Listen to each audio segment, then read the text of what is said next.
자, 압도적 뉴스 콘텐츠 3프로 뉴스룸입니다. 안녕하세요, 이주호 기자입니다. 안녕하세요, 권순우 기자입니다. 복리로 3%가 되게 중요하군요. 왜요? 하면 이제 몇 년 모으면 부자 된다고 앞서. 그 방송도 3%가 중요하죠. 재미없는 개그. 자, 이렇게 노력합니다. 그러니까 노력하는 모습. 네. 지금 등에 식은땀이 주르륵 흐르고 있어. 부끄럽다. 예, 첫 번째 뉴스 보겠습니다.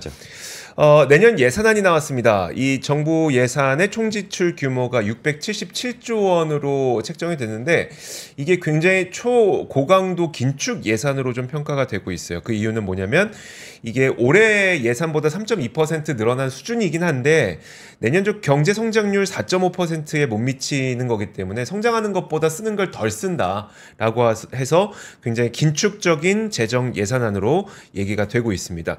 그 역대 최저치를 기록했던 게 올해 지출 증가율이었었는데 이거 한번 보면은 보여주시죠. 2024년, 그러니까 올해죠. 올해의 재정지출 증가율이 2.8%로 이게 역대 최저치였으니까 내년 예산안은 그러면 올해보단 좀 낫다. 3.2%긴 한데 성장률보다 못 미치는 그 지출 증가율이기 때문에 상당히 긴축적인 재정을 좀 짰다라고 보시면 될 것 같습니다. 최상목 부총리 겸 기획재정부 장관도 오늘 뭐라고 얘기했냐면 비효율적이고 중복된 부분을 덜어내고 그 빈자리에 사회적 약자 등에 필요한 부분을 충분히 넣었다. 그래서 숫자가 중요한 게 아니라 내용적으로 경제 활력에 기여하는 예산이라고 자부한다 라고 발표를 했고요. 또 팬데믹 과정에서 약화된 재정의 지속 가능성을 정상화하는 과정이다라고 얘기를 했습니다. 그러니까 숫자가 좀 충분히 늘어나지 못한 것에 대한 변명, 핑계, 이유라고 볼 수 있을 것 같습니다. 자, 그리고 내년 나라 살림 적자도 78조 원으로 나왔는데 전망이 됐는데 재정 준칙 3% 상한은 그나마 좀 턱걸이를 하게 된 걸로 볼 수 있습니다. 국내 총생산 GDP 대비 관리 재정 수지 적자 비율이 2.9%를 기록했는데요. 이게 재정 준칙 한도가 3%로 이제 법제화 시킬 예정이죠. 그러다 보니까 요 안쪽으로 좀 했다고 보면 될 것 같고요. 지금 그리고 어디에 지출할 것인가가 아무래도 우리 방송을 보시는 분들에게는 꽤 큰 관심사가 아닐까 싶습니다. 물론 이렇게 좀 고강도 긴축 예산을 짰음에도 불구하고 특정 산업에 대해서는 굉장히 육성하기 위한 재정을 많이 배정을 했기 때문에 그 분야가 어딘지 한번 살펴보면요. 원전, 방산, 콘텐츠, 반도체 이런 쪽이라고 보시면 될 것 같습니다. 아무래도 이쪽은 우리의 성장 엔진이라고 좀 볼 수가 있기 때문에 이쪽에는 여러 가지 지원을 하겠다는 방식인데요. 일단 정부는 원전, 방산, K 콘텐츠 펀드를 만들어서 전통적인 수출 버팀목인 반도체 분야의 대규모 투자를 위해서 4조 3천억 원 규모의 저리 대출도 신규 공급한다. 이 두 가지 내용이죠. 펀드도 만들고 저리 대출도 하고 이 두 가지를 이야기를 했습니다. 그리고 이번에 보면은 오늘 아침에도 이 웨스팅하우스와 한수원 이거 웨스팅하우스와 한수원의 법적 분쟁으로 볼 수가 없죠. 네, 근데 워낙 좀 복잡한 얘기긴 한데 어쨌든 웨스팅하우스가 약간은 좀 때를 부리고 있는 것 같은 느낌입니다. 자, 근데 이제 체코 두코바니 원전 우선 협상 대상자에 일단 선정은 된 거잖아요. 이게 법적 분쟁이 있든 없든 간에 우선 협상 대상자에 선정이 된 거니까 요걸 계기로 이제 수출 붐을 띄우기 위해서 1,000억 원 규모의 신규 원전 산업 성장 펀드, 그다음에 1,500억 원 규모의 원전 생태계 융자를 공급한다라는 발표를 했고요. 또 올해 사상 최초로 연간 수출 200억 달성이 유력한 방산 분야에서도 수출 규모가 확대되는 것에 좀 도움을 맞추기 위해서 K방산 수출펀드 400억 원, 방산 수출 보증 1조 2천억 원을 신규 공급하기로 했습니다. 사실 방산이라고 하는 거는 보증이 굉장히 크게 도움을 줄 수 있잖아요. 그러다 보니까 이 수출 보증이 큰 도움이 될 것으로 보이고요. 미용, 음식 등 K 콘텐츠와 연계된 상품의 수출 지원도 한다고 합니다. 자, 그리고 저는 여기서 이건 산업별 이야기고 조금 더 눈에 띄었던 건 뭐였었냐면 공무원 보수가 3% 오른다. 8년 만에 최대 인상폭이라고 합니다. 또 한 가지가 노동 약자 지원 산업을 신설해서 빈 일자리에 취업하는 청년들에게 장려금을 지급하겠다. 라고 하는 겁니다. 사실 우리가 그 청년들이 자꾸 쉬었음이 늘어나다 보니까 예. 청년들이 어떻게 하면은 이제 그 경제 활동에 참여할 수 있을 것인지에 대한 많은 고민을 하고 있잖아요. 그 고민 가운데 하나라고 보면 될 것 같고요. 공공주택도 역대 최대 규모인 25만 가구를 공급하겠다라는 발표도 이번에 들어갔습니다. 내년에 공공분양 10만 가구, 공공임대 15만 2천 가구를 공급할 계획인데 사실 이게 아무리 25만 가구를 공급한다고 하더라도 이거는 몇 년 후의 일이기 때문에 예. 단기간에 좀 할 수 있는 단기간에 그 우리의 주거를 책임질 수 있는 이 빌라, 오피스텔 이런 비아파트 공급 있잖아요. 이런 것들도 2년 동안 16만 가구로 확대하는 내용도 발표를 했습니다. 뭐 여러 가지 발표가 있었는데 일단 뭐 이런 것들이 다 이제 심의가 진행이 되고 그다음에 이제 증액과 감액 이런 것들이 조정이 된 다음에 12월에 완전히 이제 정해질 예정인데요. 일단 뭐 우리가 산업으로 봤을 때는 어느 쪽에 가장 중점을 두고 있구나 이런 것들은 볼 수 있었기 때문에 좀 도움은 되는 것 같습니다. 저는 군인 월급 조금 관심이 갔어요. 군인 월급이요? 예, 병장 기준으로 150만 원으로 인상이 되고 자산 형성 프로그램이 있나 봐요. 네. 내일 준비 지원금이 55만 원으로 오르면서 매달 205만 원을 받게 된다는 겁니다. 와, 저 이등병 들어갔을 때 그 10,000원짜리 한 장, 5,000원짜리 한 장, 1,000원짜리 한 장, 500원짜리 하나 해서 16,500원. 그리고 담배. 받았었거든요. 담배는 따로 사는 거니까 네. 네, 그렇게 받았었는데 좀 많이 올랐구나 싶은 생각도 좀 들고 거기 또 이제 부사관들이나 이런 분들이 워낙 급여가 거긴 직업군인이잖아요. 네. 그분들도 워낙 낮아가지고 이제 그 뭐 부사관이나 뭐 소위 정도 되는 직급을 구하기가 많이 어렵다라고 했는데 그게 어떻게 됐는지도 좀 관심을 좀 갖습니다. 그래서 국방 예산이 꽤 크게 형성이 됐대요. 근데 이 부분은 이제 뭐 어떻게 그러니까 체계 자체를 좀 바꿔야 된다라는 것도 좀 얘기가 나오는 것 같고 네.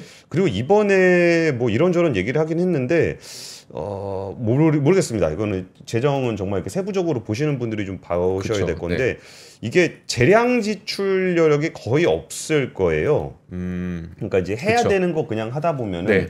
여기서 지출. 특별하게 여기다가 좀 힘을 줘야 되겠다라는 부분들이 거의 없을 것 같아요. 네. 그래가지고 이게 이런저런 명분을 대긴 했지만 뭐 기존에 있는 부분들이 그냥 나갔을 것 같고 그리고 이게 아무래도 이제 뭐 재정 지출을 줄여서 건전 재정을 하겠다라는 취지도 있지만 네. 그 성장률이 그만큼 안 나오면은 세수가 많이 없을 겁니다. 네. 그래가지고 거기를 부양할 수 있는 여력이 상대적으로 좀 약하지 않을까라는 생각들도 좀 있습니다. 그래서 어쩌면은 약간은 그 정무적인 측면에서 보면은 네. 상반기에 지출을 좀 많이 하면서 하반기에는 그 금리 인하로 좀 기대를 했던 네. 얘기를 좀 들었었거든요. 그래서 그런 부분들을 좀 감안을 해서 하지 않았나. 근데 내용상으로 봤을 때는 정부의 재정 지출 증가를 통한 내수 부양을 기대하기는 쉽지 않다. 네. 예. 뭐 그런 정도는 확인할 수 있는 것 같습니다. 제가 갑자기 막 뭔가 찾았잖아요. 예. 뭘 찾았냐면 그래서 이제 공무원 보수 3% 올라서 그러면 기본급 일반직 9급 1호봉. 그러니까 9급 첫 예, 월급 예. 얼마인지가 나왔거든요. 예, 예.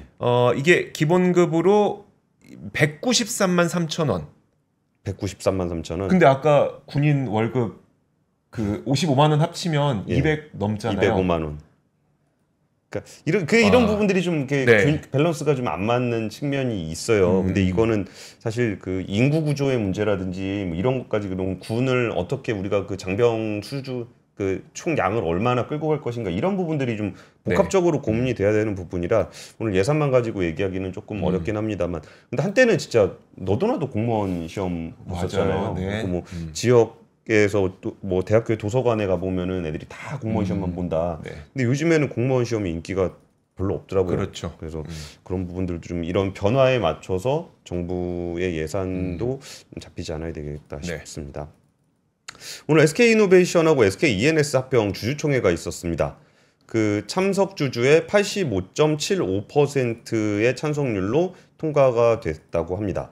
그리고 이제 언론에서는 이제 주식 매수 청구권이 마지막 남은 관문이라고 하는데 사실 이거 그렇게 마지막 남은 관문이라고 보기 좀 어려워요. 왜냐면은 이 주매청은 이게 반대를 표시한 사람들만 할 수 있기 때문에 이미 주매청의 최대가 어느 정도인지는 다 네. 알고 있습니다. 그러니까 알고 있기 때문에 여기는 뭐 별 의미는 없는 것 같고, 이거를 이제 단순하게 계산을 해보면은 반대표를 던진 주식수가 824만 주고, 네. 거기 이제 공시 매수가가 한 11만 1,943원이니까 대충 한 9천억 된다는 거예요. 그러면은 이제 합병안 반대한 사람들이 다 주매청 청구를 하게 되면은 네. 이제 8천억이 넘는다라는 얘기입니다. 근데 그거에 대해서 오늘 SK 이노베이션 사장이 답을 하긴 했는데, 뭐 초과가 된다고 하더라도 지금 내부 보유 현금이 한 1조 4천억 정도가 있으니까 네. 뭐 주매청 때문에 합병이 안 되진 않을 거다라고 하고 있습니다. 그래서 주식매수청권 행사는 이제 내일부터 네. 다음 달 19일까지 행사를 할 수 있습니다. 그래갖고 이제 저기가 좀 중요해졌어요. 그 주가. 네. 주가가 중요해졌는데, 제가 보니까 오늘 주가가 3.1% 상승한 10만 9,800원에 마감을 했는데, 네. 주매청 가격이 11만 1,943원이에요. 근데 오늘 고점은 11만 1,800원 정도 되거든요. 네. 그러니까 이제 주매청 가격에 거의 비슷하게 그러네요. 고점을 했어요. 네. 그러니까 이거를 만약에 넘어가게 되면 주매청을 굳이 안 할 거고, 그렇죠. 그리고 이제 어중간하게 있을 때도 주매청을 좀 안 할 겁니다. 근데 여기서 이제 그 뭐 이거는 상상인데, 네. 그러니까 그냥 뭐 놀리고, 분명히 이 기간에 주매청이 많이 들어오면 안 되기 때문에 뭔가 좀 부양을 하지 않겠느냐라는 기대감 때문에 오늘 좀 오른 측면도 있어 보여요. 그리고 이제 국민연금 같은 경우가 이제 반대 의사를 표시했기 때문에 주매청을 할 수 있거든요. 네. 그러면은 이제 6,800억 정도 되는 금액을 이제 주매청을 할 수 있는 상황이 됩니다. 근데 국민연금이 지수 플레이를 주로 하기 때문에 네. 이 정도 사이즈의 회사의 지분을 이제 전량 비운다는 거는 좀 현실성은 없어요. 네. 그래서 뭐 그렇지는 않을 것 같다라는 생각이 좀 듭니다. 그리고 이게 그 저런 건 좀 있습니다. 그러니까 그러니까 두산이랑 SK는 상황이 좀 다르긴 해요. 네. 그러니까 왜 다르냐라고 한다면은 이제 그 SK온을 포기할 것인가라는 게, 이제 SK온을 포기하는 것이 이제 SK 이노베이션 주들에게 유리할 것인가라고 생각을 해본다면, 그렇죠. 그렇지 않다라고 했을 때 뭔가 좀 재무적인 강화가 좀 필요한 상황이었고, 그럼 찬성할 법하죠, 그러면. 그러니까 선택지가 그렇죠. 몇 개 없다는 네. 거죠. 그리고 이제 ENS랑 합병을 할 때 뭐 보통은 SK 이노 주주들이 피해를 보는 거 아니냐라는 시각들을 많이 얘기를 해요. 네. 근데 저는 이거 조금 솔직하게 말씀을 드리면은, 그 얘기를 하는 이 어떤 그 메신저들이 왜 그런 얘기를 하게 되냐면은, 네. 일반적으로 소액주주가 불리한 경우를 상정해서 얘기를 해야 네. 지지를 받을 수가 있습니다. 아, 네. 그 얘기를 하는 사람이. 근데 사실 SK ENS 같은 회사는 그 꽤 알짜 회사거든요. 그렇죠. 근데 거기는 이제 비상장 회사기 때문에 SK ENS가 저평가됐다는 얘기는 잘 안 하는 거죠. 네. 왜냐하면 ENS에는 소액주주가 없으니까. 네. 그러다 보니까 이게 좀 그 뭐 판단을 하는 의결권 자문기관이라든지 그 공식 기관들에 따라서 좀 이게 의견이 좀 갈려졌어요. 네. 그러다 보니까 이제 어쨌든 이게 통과가 된 건데, 사실 이게 SK노 주총 통과가 된 거를 한 고비를 넘겼다라고 생각, 뭔가 문제가 해결됐다라고 생각을 하면은 저는 절대 안 된다고 생각합니다. 왜냐면은 SK 이노가 이런 상황까지 오게 된 거는 그동안의 경영적인 판단 미스가 많아요. 그러네요. 그렇게 안 했으면 여기까지 안 왔거든요. 그러니까 네. 이 합병의 정당성이 있느냐라고 했을 때 그 정당성이 있죠. 네. 그 에너지 기업이 전반적으로 포트폴리오를 변화하고 있는 상황에서 전 세계적으로 이제 큰 에너지 기업들의 인수합병이 요새 많이 일어나고 있습니다. 네. 이게 왜 그러냐면은 이제 화석연료를 어느 정도로 캐시팔로우로 가져가면서 그 다음에 이제 재생에너지하고 수소 이쪽으로 넘어가는 그 과정이 있는 거잖아요. 그럴 때 캐시카우가 필요하다 그래가지고 뭐 엑슨모빌이라든지 뭐 쉘이라든지 토탈이라든지 이런 데들도 엄청 등치를 키우고 있어요. 네. 그러니까 지금 에너지 기업들이 이번에 합병하면 자산 한 100조 되는데, 네. 그렇게 등치를 키우는 방향성이라든지 SK온을 좀 키워서 K배터리의 경쟁력을 유지해야 된다라는 건 맞아요. 네. 근데 그러면은 그동안 왜 그렇게 여기까지 왔냐라고 본다면은, 진짜 그 재무적인 방만함, 뭐 예를 들면은 SK 이번에 팔게 되는 그 가스, 뭐 가스 7개 도시가스요? 아니요. 그러니까 SK가 파는 그 옛날에 OCI 머티리얼즈 네. 사온 거 있었거든요. 예. 그 스페셜티라는 회사인데, 그 회사 같은 경우에 이렇게 인수를 하면은 그 인수를 한 책임자가 거기 막 사장으로 간다거나, 그러면 거기에 있는 막 자기 그 가신들 뭐 부하 네. 동료들 쫙 끌고 가서 막 다 잘 일자리 받고. 주고 네. 그러면은 그런 거 보면 어떤 느낌이 들겠습니까? 좀 음. 뭐가 됐든 내가 사면 내가 거기 가서 한 자리 차지할 수 있다. 네. 뭐 이런 문화들이 결국 이 재무적 방만함을 가져오게 됐고 이 재무적 어려움 때문에 결국은 그 이렇게 ENS 합병까지 이어지게 된 거거든요. 그리고 이제 통제되지 않는 수많은 계열사들. 네. SK가 계열사 진짜 많습니다. 네. 근데 계열사가 진짜 많다 보니까 어디서 누가 뭐 하고 있는지를 잘 몰라요. 그런 부분들이 이제 그 결국에 이 합병까지 이어지게 된 건데, 네. 그러니까 주주들이 뭐 되게 흔쾌해서 해주는 건 아니에요. 근데 뭐 선택지가 별로 없기 때문에 명분이 생긴 거거든요. 그럼 이번 합병을 통해서 에너지 포트폴리오가 훨씬 더 다변화되어 있으니까 훨씬 더 체계적으로 관리를 해줘야 된다라는 거죠. 이게 에너지 전환을 갔을 때 포트폴리오 비중을 어떻게 조절해서 가야 되는지, 그리고 이제 요즘에 최태원 회장이 얘기 많이 했던 그 AI에다 전력 공급하는 그런 인프라들이 네. 그러니까 부분 있긴 있어요. SK그룹 내에 퍼즐들이 있는데 네. 이걸 어떻게 체계적으로 잘 운용을 해서 거기에 대한 경쟁력을 가져갈 거냐, 이런 것들이 필요하다는 겁니다. 그래서 이번에 SK 이노 주총은 진짜 그 뭔가 마무리된 게 아니라 이 시작이다. 그러니까 버틸 만한 힘을 마련한 첫 단계인 거잖아요. 그렇죠. 네. 그러니까 이제 그럼 앞으로 이걸 어떻게 체계적으로 끌고 갈 것인지를 시작하는 단계이기 그쵸. 때문에 네. 이 주주들의 판단이 뭐 당신들의 의사결정이 뭐 대단히 환영합니다는 아니고 네. 오히려 아 진짜 이거 말고는 방법이 없네. 그래가지고 해준 거니까 이게 시작이라고 생각하고 진짜 이제 에너지 전환기에 뭐 좀 탄탄한 에너지 기업으로, 미래 에너지 기업으로 가야 합니다. 못 가면 이거는 진짜 욕먹어야지. 저 주식 매수 청구권과 관련된 질문 하나 드려볼게요. 그러니까 뭐냐면 이제 만약에 주매청 가격보다 높아졌어요. 그러니까 어떤 이유에서건 높아졌어요.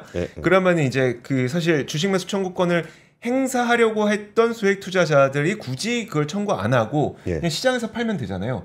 그러면 SK 이노 입장에서는 좀 재무 부담이 낮아지는 겁니까? 그쵸. 만약에 덜 사도 되니까. 시장에서 팔면은 그 주식을 산 사람이 돈을 주는 거고. 그렇죠. 주매청을 하면은 SK 이노에서 돈을 줘야 되는 거니까 그 시장에서 파는 거는 SK 이노하고 상관은 없죠. 그렇죠. 그래서 높아지게 되면 그렇게 되는 거군요. 주식 매수 청구권은 그래서 신청을 안 하게 되면은 뭐 그냥 안 하는 겁니다. 주가 오르면은 다 좋은 거죠. 그러니까. SK 이노는 주매청 안에 돈 안 줘도 되니까 좋고 주주들은 주가 올랐으니까 좋고. 그렇죠. 그런. 아니, 문득 그 생각이 들었던 거예요. 그러니까 나는 반대는 해. 근데 주식 매수 청구권 하자니 가격이 마음에 안 들어. 어떻게 되나 생각이 들었던 거죠. 근데 주가는 올라. 근데 주가 올라. 그럼 좋은 거죠. 그럼 좋은 거죠. 그런 겁니다. 알겠습니다. 자, 다음 뉴스는요? 다음 뉴스 한번 보도록 하겠습니다. 다음 뉴스. 와, 요즘에 그 하는 이창용 총재가 원래 좀 그런 성격이시긴 했는데 최근 들어서 부동산과 관련된 강력한 이야기를 또 많이 하고 있습니다. 그래서 오늘은 무슨 이야기를 했었냐면 서울대 심포지엄에서 발언을 한 내용인데 이게 좀 되게 부동산 불패라는 믿음, 그것 때문에 생겨난 가계부채의 악순환 고리, 여기에 경각심 주려고 우리가 금리 동결했다. 보통 하는 총재는 지금까지는 저는 이런 걸 한 번도 본 적이 없었는데 막말로 정부가 가계부채 부동산 정책을 개판을 쳐놔가지고 내가 금리를 못 내리고 있다. 그러네요. 달리 말하면 그거네요. 그런 말을 했습니다. 자, 그래서 지금 일단 현상에 대해서 뭐라고 말했냐면 우리나라 국내 총생산 GDP 대비 가계부채 비율이 2004년까지만 하더라도 57% 수준이었는데 지금 2021년까지 거의 20년 동안 지속적으로 상승을 했다. 경기가 어려워지면 정부 임기 내에서 가계부채를 줄이기 위한 노력보다는 일단 다음 정부로 미루는 게 편했기 때문에 이런 일이 벌어진 거다라고 한 게 이창용 총재의 평가였습니다. 그러면서 했던 이야기가 뭐냐면 이게 단기적인 고통을 줄이기 위해서 통화 정책을 수행하면 계속 악순환은 나올 것이고 그래서 지금은 단기 경제 정책과 구조 개혁을 좀 한꺼번에 추진해야 될 때다라는 이야기를 했습니다. 여기에서 이제 나온 이야기가 되게 재밌었는데 왜 수도권 부동산 가격은 조그만 충격이 있어도 급등하는 구조가 형성됐는가? 라는 문제에 대해서 이 어떤 구조적인 문제를 깨트려야 될 때가 아니겠는가라고 얘기를 했습니다. 사실 이 외의 이야기는 이걸 과연 그 한국은행 총재가 할 이야기인가 또 한편으로는 한국은행 총재로부터 들어야 될 이야기인가 싶을 정도의 이야기도 많이 있어요. 예를 들어서 그럼 왜 이런 구조가 만들어졌느냐에 대해서 수요의 근저에는 입시 경쟁이 자리 잡고 있기 때문이다. 교육열에서 파생된 끝없는 수요가 강남 부동산 불패 신화를 고착시킨 것이다. 그러니까 이거를 뭐 맞는 말이긴 한데 예. 이걸 과연 뭐 총재에게 들어야 될 이야기인가 싶긴 하지만 어쨌든 오늘 이런 이야기를 했으니까 한번 말씀을 전해드리긴 합니다. 그러면서 했던 얘기가 해가 날 때 지붕을 고쳐야 된다는 격언을 인용하면서 더 안타까운 점은 이제 우리가 해 날 때를 기다려서 구조개혁을 추진할 수 없다. 지금 정말 내수가 부진하고 자영업자분들 되게 힘들어하고 가계부채 늘어나고 하지만 그 어려운 상황이죠. 해가 안 뜨는 상황이죠. 해가 안 뜨는 어려운 상황이지만 지금은 우리는 구조개혁을 해야 될 때다라고 굉장히 강력한 경고를 좀 날렸다고 보시면 될 것 같고요. 또 한 가지 인상 깊었던 발언은 전 세계 최상위권 수준의 가계부채가 더 증가했다가는 금융 위기를 초래할 수 있는 수준이다.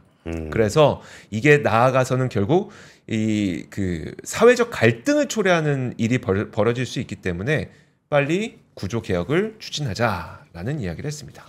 이게 맥락이 좀 있죠. 이창용 총재가 금리 동결을 했더니 네, 대통령실에서 아쉽다, 뭐 왜 안 났냐 뭐 얘기했는데 그 금통위에서 그 얘기 했었거든요. 네. 이게 뭐 금리 여건에 대해서 좀 가계 부채가 너무 많이 늘고 있어갖고 금리를 내리기가 좀 부담이 된다 이렇게 얘기를 했는데 네. 정부에서 이제 그 뭐 왜 용산에서 그 얘기를 한 거잖아요. 아, 예, 아쉽다, 그쵸. 동결을 네. 한 거 아쉽다. 그러니까 이창용 총재가 이번에 다시 얘기를 한 거잖아요. 그렇죠. 내가 왜 동결한다 그랬냐? 뭐 지금 당신들이 아쉬워해야 되는 때냐? 뭐 이런 얘기가 좀 있었고 이번에 이것도 저는 좀 특이했는데 그 서울대 지역별 비례 선발제 해야 된다. 그러니까요. 그러니까 이것도 참 되게 도발적인 얘기죠. 네. 이게 서울대 중심에 심지어 이거 서울대학교 한국은행 공동 심포지엄이었거든요. 그러네요. 네, 아. 거기서 또 그 얘기도 하고 그래서 야 근데 뭐 사실 되게 건강한 논쟁이잖아요. 네. 감정 싸움이라기보다는 우리 그 대한민국 구조를 어떻게 개혁해 나갈 것인가에 대한 얘기였기 때문에 저는 굉장히 흥미로운 내용들이었던 것 같습니다. 이게 네. 시간 되시면은 좀 나와 있는 얘기들이 되게 여러 가지 얘기가 있거든요. 그럼 같이 보시면은 좀 재밌지 않을까 싶습니다. 제가 전해드릴 뉴스는 삼성전자가 퀄컴에다가 차량용 반도체를 공급을 하기로 했대요. 그러니까 이게 그 삼성과 퀄컴이 협력하는 거는 이제 처음입니다. 네. 그러면서 5세대 저전력 D램, 보통 LPDDR4 이렇게 얘기를 하는 4X 이렇게 얘기하는데 LPDDR이라는 게 일단은 기본적으로는 스마트폰에 들어가는 네, 그렇죠. 그겁니다. 저전력 반도체. 반도체. 네. 근데 원래 삼성전자도 스마트폰에서 퀄컴 칩을 썼잖아요. 왜 협력이 처음이에요? 차량용 반도체. 차량용 반도체에서 협력이 처음이다. 예. 그러니까 퀄컴의 스냅드래곤 디지털 셔시라 그래가지고 네. 차량 플랫폼이 있습니다. 네. 이거 소프트웨어 디파인드 비클 뭐 그런 거 해가지고 차량에 들어가는 반도체가 이제 성능이 굉장히 좋아지고 있는데 거기에 들어가는 반도체, 그러니까 메모리 반도체를 공급을 한 겁니다. 근데 아직까지 이 차량용 반도체에서 메모리 반도체 시장이 크진 않아요. 그 중에서도 마이크로 테크놀로지, 마이크론이 한 44% 정도를 차지하고 네. 삼성전자가 이제 32% 정도를 차지하고 있는데 이제 퀄컴은 이제 좀 그 통신칩 분야에서는 굉장히 큰 회사잖아요. 네. 그래서 여기를 기반으로 해서 고객사를 추가를 하면은 마이크론을 제치고 차량용 반도체 1위를 할 수 있지 않겠냐. 뭐 이런 얘기들을 하고 있는 상황입니다. 네. 그런데 저는 이 문제는 조금 더 큰 틀에서 봐야 된다라고 생각을 해요. 근데 왜냐면은 이 시장은 아직 그러니까 원래 그 차세대 반도체, 모바일 다음 반도체가 뭐냐라고 했을 때 인공지능, 자율주행, 뭐 5G 뭐 이런 얘기들 했었거든요. 네. 데이터 센터 이런 얘기 했었거든요. 근데 AI 쪽에서는 그 엔비디아가 확실한 강자로서 자리매김을 하면서 지금 이렇게 하늘 나라로 가 있잖아요. 그러면은 이 차량용 시장은 아직 개화하지 않았지만 어느 순간 개화를 할 거예요. 네. 그러면 여기에 차량용 반도체에 뭐가 잘 되면은 거기서 또 엄청난 기업이 또 탄생을 하게 될 겁니다. 네. 그러면은 뭐 사실 데이터 센터 쪽에도 그 메모리 반도체는 들어가잖아요. 네. 그러니까 차량용 반도체 쪽에서도 이 메모리 반도체는 들어갈 겁니다. 근데 여기서 제가 조금 그 삼성전자가 정신 똑바로 차려야 될 거라는 생각이 드는 게 이 퀄컴에다가 D램을 납품을 하는 것도 좋은데 네. 삼성전자 자체가 자동차용 그 반도체를 만듭니다. 그러니까 엑시노스 오토. 그러면 겹치잖아요. 그러니까 그 고객과 경쟁하잖아요. 경쟁사가 되는 거예요. 그러니까 엑시노스 같은 경우도 이제 아우디에다 2017년부터 공급을 한 적은 있는데 네. 그러면은 이 차량용 반도체 시장에서 그 차량용 반도체가 우리가 얘기하는 뭐 MCU, ECU 이런 거 아니고 네. 진짜 좋은 반도체 얘기하는 거거든요. 고성능 반도체. 네. 그러면 거기서 퀄컴과 메모리 반도체가 손 잡은 거는 뭐 메모리 반도체도 팔아야 되니까 그런데 전략적으로 그럼 고객과 경쟁하는 상황에서 좀 어떻게 이 전략을 짜갈 것인가에 대해서 사실 밑그림이 잘 안 보여요. 그러면은 괜히 막 그 저 뭐 저럴 수도 있죠. 막 눈치 주는 거죠. 네. 그러니까 메모리는 돈 버는 되니까 그 차량용 하고 있는 LSI나 이데다가 야 너 자꾸 왜 우리 고객님 심기 거슬르게 가서 뭘 자꾸 한다 그러냐? 네.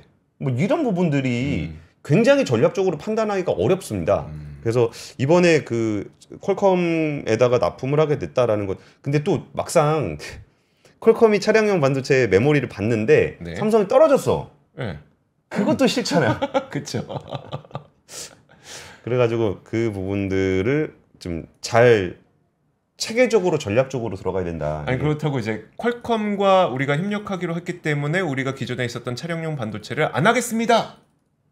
근데 그런 의사결정도 할 수 있어요. 과감하게 우리가 뭐 엑시노스 안 하겠다. 네. 대신 퀄컴 너네 거 우리 파운드리로 다 들고 와라. 뭐 이런 식의 빅딜이네요. 빅딜. 네. 뭐 이런 것들도 할 수 있거든요. 근데 요즘에 삼성은 그렇게 그 과감한 의사결정을 하는 경우는 별로 못 봤기 때문에 그런 정도는 안 하지 않을까. 삼성전자 걱정하는 3%. 뭐 사실 뭐 제가 개인적으로 걱정할 필요는 없는데. 네. 근데 이게 안 되면 우리 시청자분들 중에 마음 아픈 분들이 많잖아요. 그렇죠. 삼성전자 워낙 우리 개인 투자들이 좋아하는 종목이니까. 네. 그래서 저는 삼성전자 걱정을 하겠습니다. 하겠습니다. 자, 다음 뉴스 한번 보도록 하겠습니다. 이번엔 유통 실적인데요. 그 7월 한 달 동안 유통업체 매출이 6.3% 증가했는데 이 제가 제목을 그 잡은 게 뭐냐면 뜯어보니 엔겔 지수만 높아졌더라 이겁니다. 결국은 밥값만 올라갔다고? 그죠. 밥값만 올라갔다. 뭐 의류, 뭐 스포츠 이런 거 다 못했고 밥값만 좀 많이 올라갔더라.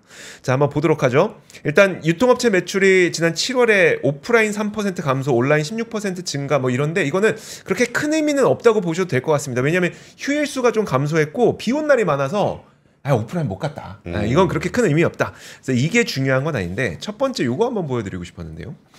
이게 작년 7월과 그러면 올해 7월, 그러니까 비슷한 환경이잖아요. 이때 어디에서의 소비가 변했는지를 좀 볼 수 있는데 일단 백화점이 작년 7월까지만 하더라도 비중이 17.8%로 백화점 비중이 꽤 있었습니다. 그랬던 게 올해 7월이 되니까 백화점 비중이 15.7%로 줄어든 걸 볼 수 있고요.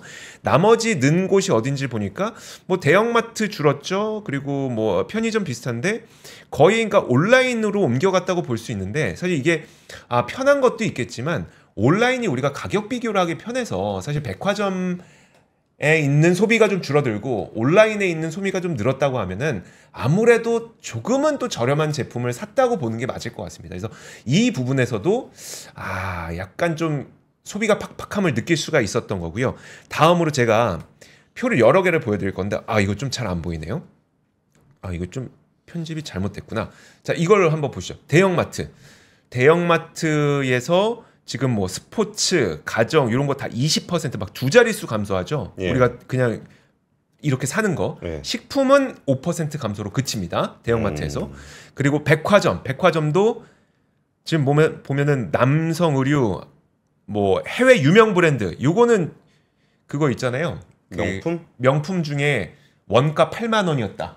요거 때문에 이제 불매운동 돼갖고 요거 11% 감소했고 어쨌든 근데 이건 재미로 한 얘기고 자파 이런 거 다 이렇게 크게 감소하는데 식품은 0.4% 증가.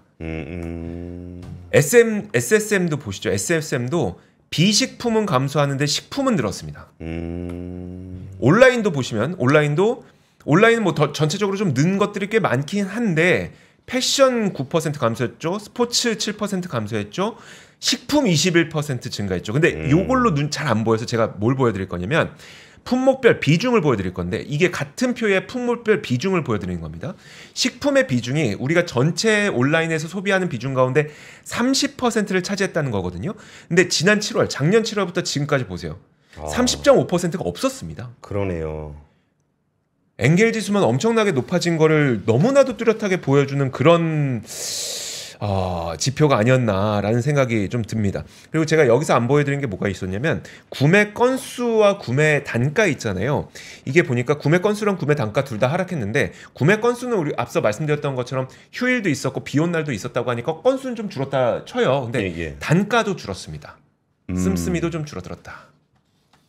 좀 씁쓸합니다. 그렇죠. 근데 뭐 저희가 또 아니구나. 유종 기자하고 어젠가 그젠가 그 유통업계 분들을 좀 만났었거든요. 근데 7월보다 8월이 조금 낫다 그러더라고요. 8월이요? 네. 그러니까 7월 달에 그 오프라인 쪽이었는데 얘기가 그 날씨가 덥든가 춥든가 해야 그러니까 더우면은 딱 확 더웠다가 날씨가 좀 풀리거나 요래야 사람들이 좀 소비를 한대요. 근데 나갔는데 갑자기 비 올 수도 있고 안 올 수도 있고 불확실해. 이러면 되게 싫어한다는 거예요. 그래가지고 이제 그 7월 소비는 별로 안 좋았고 8월은 7월에 비해서는 조금 낫다. 뭐 이런 정도 얘기를 좀 들었었습니다. 이거 연결해서 한번 같이 보시면은 여름 휴가철의 그 관광 지출이 7월 달에 관광 지출이 뭐 전년 대비해서 3조 원 정도, 3천억 원 정도 감소했다. 이게 이제 한국관광공사에서 한 건데. 지난달 전국 관광 지출액은 3조 2,700억 원이다. 지난해 같은 달은 3조 5,892억 원보다 3,181억 원이 줄었다라는 겁니다. 그러면은 이제 그 사실 이전에 뭐 팬데믹 때 한 2조 원대를 기록했던 2021년 이후에 한 세 번째 정도로 낮은 수준이라고 해요. 이게 왜 전국의 관광 수요가 줄었을까를 살펴보면은 너무나 당연하게 이제 해외여행 선호도가 높아졌다는 거고요. 그러다 보니까 국제선 여행객 수가 767만 명으로 1년 전보다 20% 넘게 늘었다는 겁니다.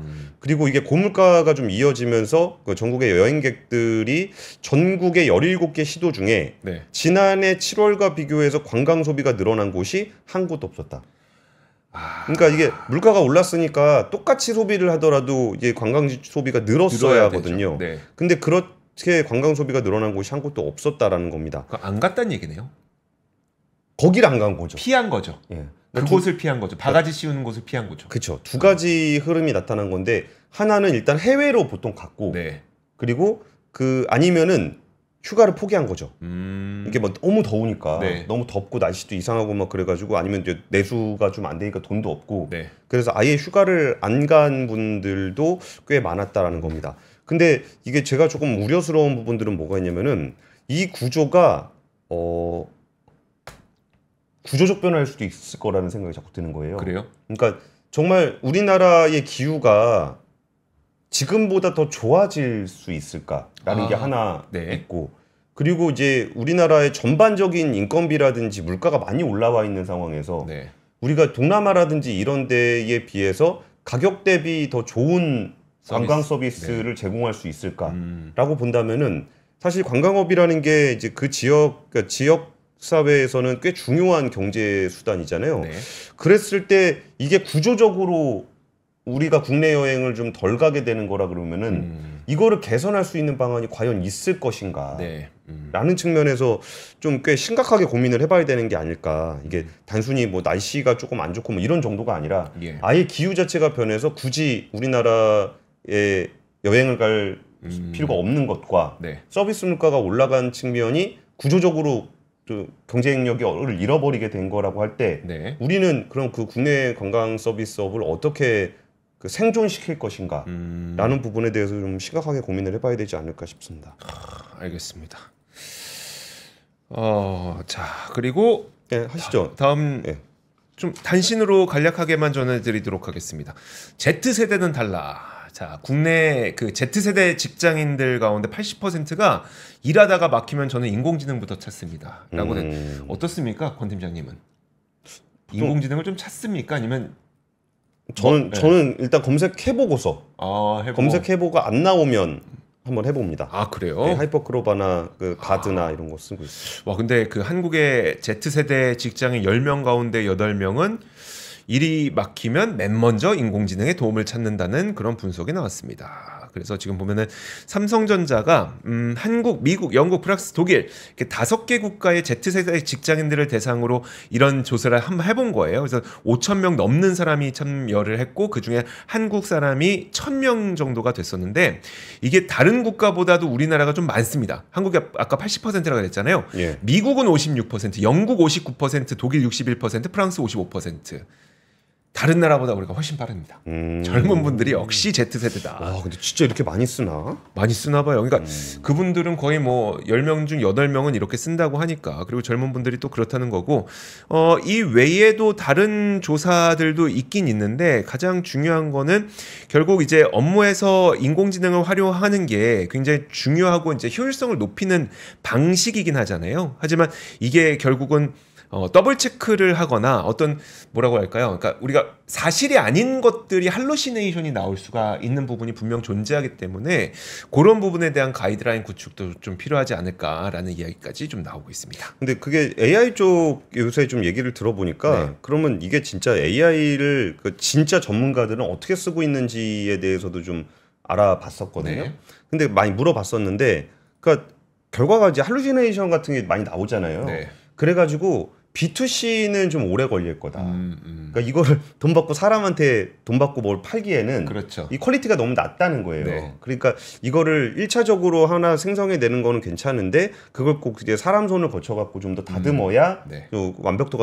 완성도가 높아진다는 건데 그 얘기는 이제 결과적으로 보면은 업무 효율을 높이는 데는 도움이 된다는 거예요. 네. 근데 결과물을 만들어내지는 않을 거라는 거예요. 그래서 우리가 기대했던 것처럼 인공지능에 딱 하면 뭐가 딱 나오고 뭐 이런 거를 우리가 이제 기대하고 있었는데 네. 오히려 그쪽 산업의 변화는 이 업무 효율성을 높이는 쪽에 그러니까 최종 결과물보다는 업무 생산 효율성을 높이는 쪽으로 많이 활용이 될 것 같다. 이럴 때 보니까 이 Z세대들도 그냥 진짜 뭘 결과물을 내놓으려고 하는 건 아닐 거예요. 네. 그걸로 그렇죠. AI 물어봐가지고 대충 이거 나오면은 그거 조금 손봐가지고 이제 뭐 상사한테 보고를 하거나 뭐 그런 용도가 아닐까 싶습니다. 제가 들었던 이야기는 뭐였었냐면 이게 B2C와 B2B로 했을 때 차이점이 B2C는 예를 들어 뭐 이게 뭐 어떤 인공지능 업체가 인터넷 강의를 요약해 준다고 해요. 예. 그러면은 보지도 않을 건데 몇 번을 요약한대요. 그러면 사실 업체 입장에서 돈이 엄청 나가잖아요. 그렇죠. 그리고 실제로 그걸 보지도 않는데 돈은 많이 나가는 그런 이제 비즈니스 모델이 어떻게 보면 적자 구조의 비즈니스 모델이 이제 B2C가 되고 예. 오히려 B2B는 실제로 현장에서 사용할 때 사용하기 때문에 그나마 좀 괜찮다고 합니다. 그래서 B2C보다는 좀 B2B를 선호한다라는 이야기를 또 듣기도 했습니다.